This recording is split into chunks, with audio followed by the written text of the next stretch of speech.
नमस्कार. स्वाभिमानी TV news चॅनलच्या बातमीपत्रात आपलं स्वागत. धुळे तालुक्यातील रायवर धनगरवाडीत अवैध मुरुम उत्खनन करणाऱ्यावर कठोर कारवाई करा. ग्रामस्थांचे जिल्हा प्रशासनाला निवेदन.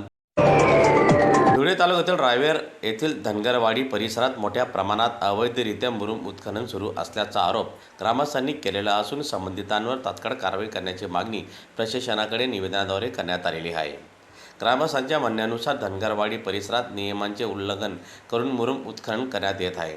यामुळे परिसरातील रस्त्यांचे नुकसान होत असून पर्यावरणालाही धोका निर्माण झालेला आहे. तसेच अवजड वाहनांच्या सततच्या वर्दळीमुळे नागरिकांना त्रास सहन करावा लागत असल्याचे ग्रामस्थांनी निवेदनात नमूद केलेले आहे.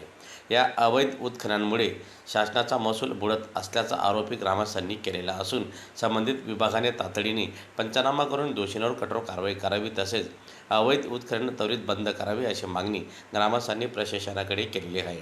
दरम्यान यावेळी मोठ्या संख्येने ग्रामस्थ उपस्थित होते. प्रशासनाने या प्रकरणाची गंभीर दखल घेऊन योग्य ती कारवाई करावी अशी अपेक्षा ग्रामस्थांनी यावेळी व्यक्त केली आहे. आमच्याकडे गेल्या दोन महिन्यापासून गौण खोदून नेत आहे लोक. तरी आम्ही प्रशासनाला 4-5 दिवसापासून निवेदन देतोय, तरी कोणतीही कारवाई त्यांनी केलेली नाही आहे. अप्पर तहसीलदारांना पण दिलं आहे, तरी कोणतीही कारवाई झालेली नाही आजपर्यंत. मॅडमांना सांगितलं, आमच्या तलाट्यांना कॉल केला, ते कॉलसुद्धा कट करतात आमचा. आम्ही तिथं स्वतः गाड्या पकडल्या होत्या. एक मिनिट. आम्ही त्या गाड्या पकडल्यानंतर जे गाड्यांचे मालक तिथं आले, ते बोलले की आमच्या मालकीची जमीन आहे 30 एकर.